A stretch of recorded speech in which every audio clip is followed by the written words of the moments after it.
પણ યુદ્ધ એ હવે દરેક વ્યક્તિની અલ્ટિરિયર મોટિવ થઈ ગયો છે. તમે જુઓ, મુંબઈ શહેરમાં તમે જોયા હશે, લોકો સ્માઇલ જ નથી કરતા. તમે જોયું છે આ વાત? સ્વીકારો છો? માણસો રસ્તા પર ચાલતા, ગાડી ચલાવતા, સ્ટેશન પર, સિનેમા જોવા આવેલો માણસ, પિક્ચર જોવા આવ્યો છે. તું તારા પરિવાર સાથે, મિત્રો સાથે, બેનપણી સાથે, ગર્લફ્રેન્ડ સાથે, જેની બી સાથે આવ્યો, પિક્ચર જોવા, આનંદ તો કર ગાંડા. 500 રૂપિયાની ટિકિટ લઈને આવ્યો છે, 250 રૂપિયાના સમોસા ખાય છે, મજા તો કર.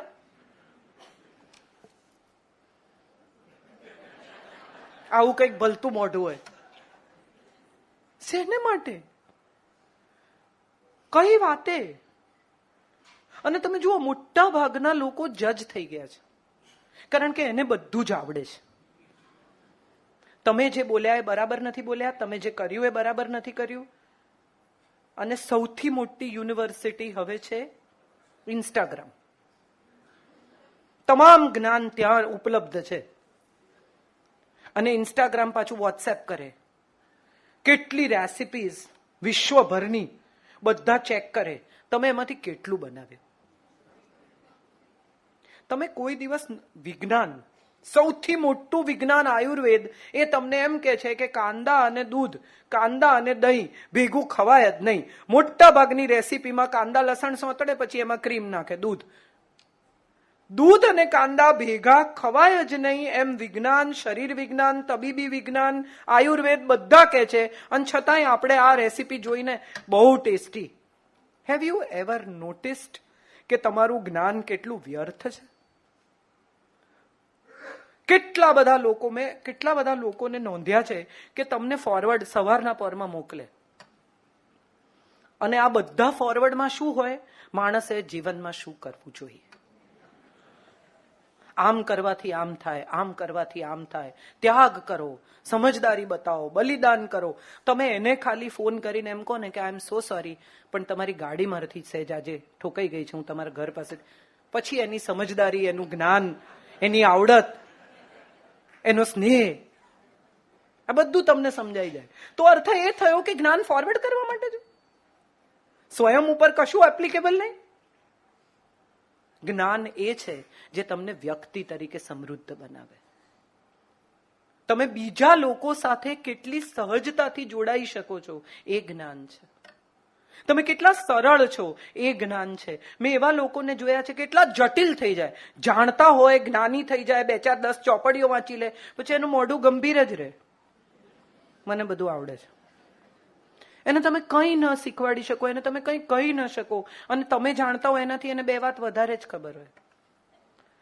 તમે રૂપિયા કિલો બટાટા લઈ આવો ને તો એ કે 12 50 પૈસે મળે છે. એને બધું જ ખબર હોય. હું એવું માનું છું કે કંઈ નથી આવડતું એ જે મિનિટે સમજાઈ જાય ને, એ વિશ્વનું સૌથી મોટું જ્ઞાન છે.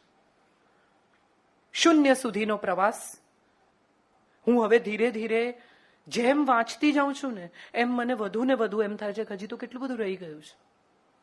હું કઠોપનિષદ હમણાં વાંચી રહી છું, અને એમાં જે એક અદ્ભુત વાત કઠોપનિષદમાં કહી છે કે માણસને શેનો ભય છે, તો કે માણસને મૃત્યુનો ભય છે. કેમ છે? કારણ કે મૃત્યુ નાશ છે. હવે આ નાશથી તમે ડરો છો. તમે જે ક્ષણે નાશ સ્વીકારી લો છો, એ ક્ષણે તમારો ભય જતો રહે છે.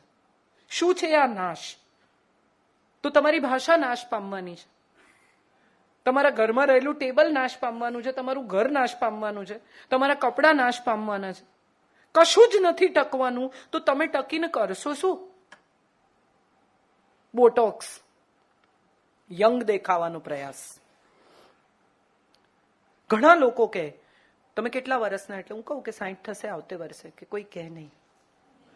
કોઈ કે ના કે મને તો ખબર છે ને, મારે કોઈના વેલિડેશન કે સર્ટિફિકેટની જરૂરત જ નથી, મને ભાન છે ને. એ મારા ભાનનું મહત્વ એ જ્ઞાન છે. મારે અન્યને પ્રૂવ નહીં કરવું પડે, એ જ્ઞાન છે. જે ક્ષણે તમે પ્રૂવ કરવાની રમતમાં ઉતરો છો, એ ક્ષણે તમારાથી અજ્ઞાની કોઈ નથી. તમે જે ક્ષણે એમ દેખાડવા માંગો છો કે મને બધું આવડે છે, હું તમારાથી બેટર છું, હું તમારી સાથે લડી શકું એમ છું, હું તમને હરાવી શકું એમ છું, એ ક્ષણે તમારાથી અજ્ઞાની કોઈ નથી. જે ક્ષણે તમે એમ સ્વીકારી લો છો કે એમ એક ભાઈ છે, નામ નહીં આપું પણ મિત્ર છે મારા, એ હમણાં વચ્ચે એક દિવસ મને મળ્યા ક્યાંક, ફિલ્મ લાઈનમાં છે, તો મને કહે છે કે શાહરૂખના છોકરાને પકડી ગયા હતા ત્યારે મને મળવા બોલાયો તો. મેં કીધું એમ? કે રડતો તો શાહરૂખ એમ. પછી શું? મેં મદદ કરી, બધું પોલીસમાં એમ ગોઠવી આપ્યું. મેં કીધું બહુ જ સરસ. એમના ગયા પછી એક બીજો મિત્ર બેઠો તો એ મને કે ગપ્પા મારે છે. મને ખબર જ છે. તો કે તો તું શું એમ કરીને એને સાંભળતી હતી? તું એને ખોટો પાડીને શું પ્રૂવ કરીશ? એને નથી ખબર કે ખોટું બોલે છે? સ્વયં વિશેનું જ્ઞાન જે ક્ષણે તમને થઈ જાય ને, એ ક્ષણે તમે સૌથી જ્ઞાની છો. તમને તમારું જૂઠ સમજાવવા માંડે એ મિનિટે તમે કોઈ દિવસ કોઈની પણ સાથે જૂઠું નહીં બોલો, કારણ કે તમે સ્વીકારી લો છો કે હા આ જૂઠ છે, હું ખોટું પ્રૂવ કરવાનો પ્રયાસ કરું છું. મારા બીજા મિત્ર, તું શું જો એને એમ કરે? સાંભળી લો. સાંભળી લેવાથી ઉત્તમ જગતનું કોઈ જ્ઞાન નથી. 5 minutes ઓફ લિસનિંગ. હું એને એમ કહું કે જાજા આવે, તને ક્યાં શાહરૂખ બોલાવે? એટલે વળી મને કે હું ફોન કરી તને સાબિત કરી આપું. આ કેટલા સમયનો નષ્ટ કરવાની વાત છે. એને બદલે તમે એને 5 મિનિટ સાંભળી લીધું, એ નીકળી ગયો, તમારી વાત પતી ગઈ, અને તમે એ જાણો છો કે જુઠ્ઠું બોલે છે, એ જાણે છે કે જુઠ્ઠું બોલે છે. ને મજાની વાત એ છે કે એવું સમજે છે કે તમે સમજો છો. એવું નથી કે એને નથી સમજાતું, એને નહીં સમજણ પડતી, એને પડે જ છે. તેમ છતાં એ આ પેથોલોજીકલ લાઇંગમાંથી બહાર નથી નીકળી શકતા, તો એને ક્ષમા કરો. વિશ્વની સૌથી મોટી આવડત એ ક્ષમા છે. તમે જો માફ કરી શકો તો તમારાથી સુખી આ જગતમાં કોઈ નથી. તમે જે ક્ષણે એવું નક્કી કરી લો મારે કંઈ સાબિત નથી કરવું, મારે આ વાતને અહીં જ પતાવવી છે, એમ સરસ, પૂરું થયું. એનાથી વધારે જો કંઈ કરવા ગયા તો એમાંથી સંઘર્ષ થશે, અને સંઘર્ષ ટાળવાની આવડત એ વિશ્વનું મોટામાં મોટું જ્ઞાન છે. તમે જો સંઘર્ષ ટાળી શકો તો તમારાથી શાંત, તમારાથી વધુ ધ્યાનમાં અને તમારાથી વધુ સુખી કોઈ નથી. ટાળી દો સંઘર્ષ. નથી મારે કંઈ પ્રસ્થાપિત કરવું. તમને ના ગમ્યું, વેરી ગુડ. કેટલી બધી પત્નીઓ રસોઈ બનાવે, પછી પતિ એમ કે મીઠું ઓછું. રોજ સારું હોય છે ત્યારે તો કંઈ નથી કહેતા. રોજ સારું હોય છે ત્યારે કંઈ નથી કહેતા, કારણ કે સારું જ છે, એમાં કંઈ રોજ કહેવા જેવું છે નહીં. આજે કહેવા જેવું છે કારણ કે મીઠું ઓછું છે. નાખી લો, તે તો નાખી જ લેશે. એમાં આટલા બધા ઉશ્કેરાવા જેવું કંઈ છે નહીં. કોઈ માણસ આપણી ટીકા કરે અને એ ટીકા સહી જવીને, એ વિશ્વનું સૌથી ઇમ્પોર્ટન્ટ જ્ઞાન છે. સહી લો. એમાં શું તમારી ટીકા ન થઈ શકે? તમે શ્રેષ્ઠ છો, સર્ટિફિકેટ છે તમારી પાસે. હમણાં એક જણને પદ્મશ્રી મળ્યો તો નીચે કોકે લખ્યું હતું ચમત્કારો આજે પણ થાય છે.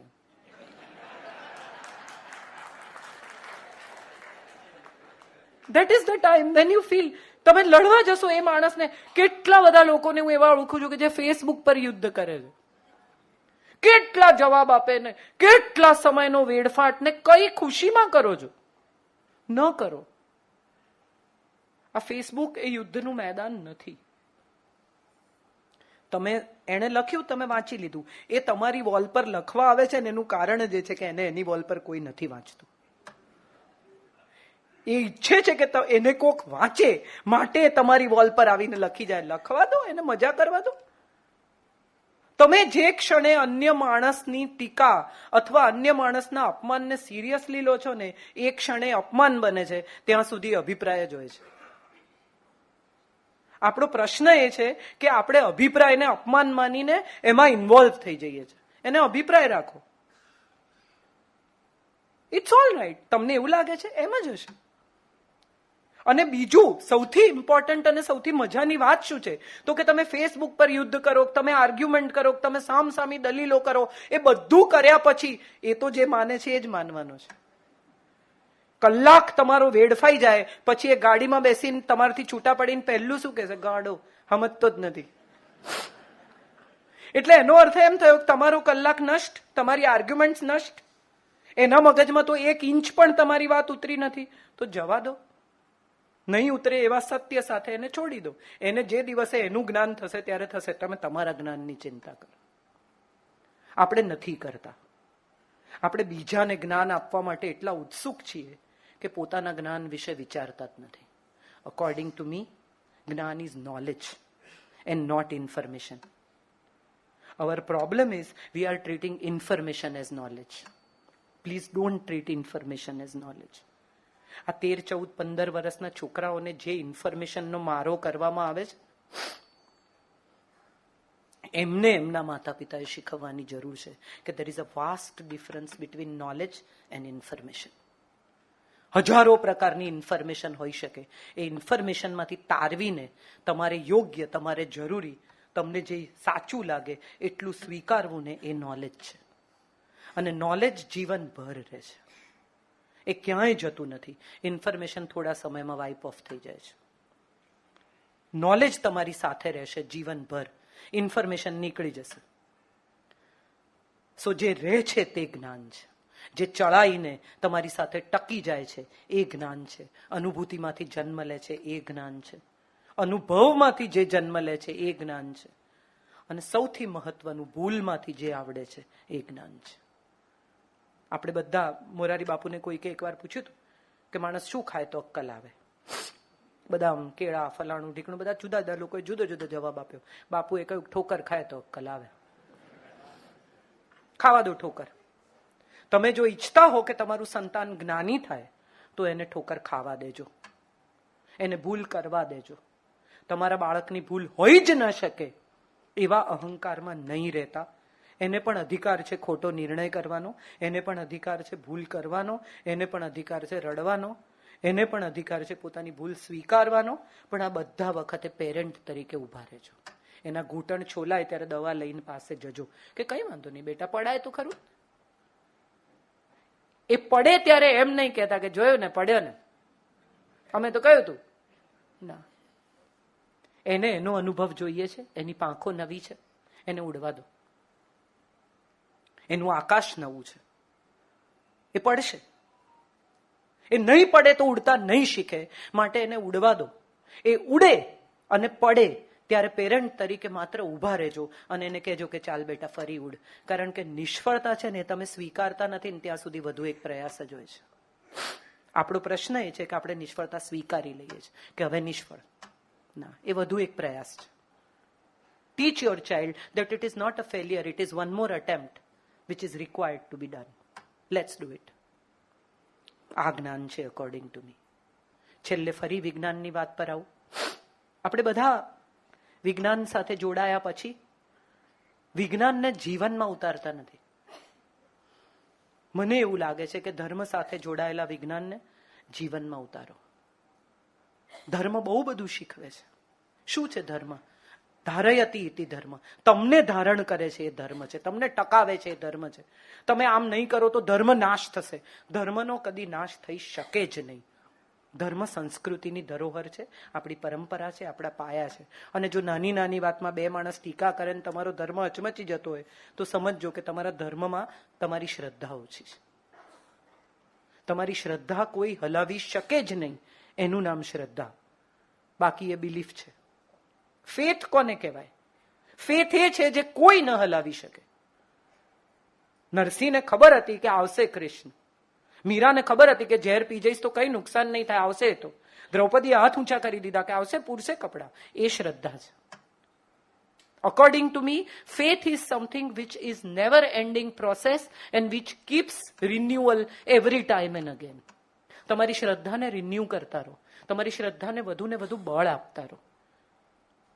અને એ બળ કઈ રીતે મળે? તો ધર્મ સાથે જોડાયેલા વિજ્ઞાનને સમજવાથી, ધર્મ સાથે જોડાયેલા લોજિકને સમજવાથી, ધર્મ સાથે જોડાયેલા સત્યોને સમજવાથી.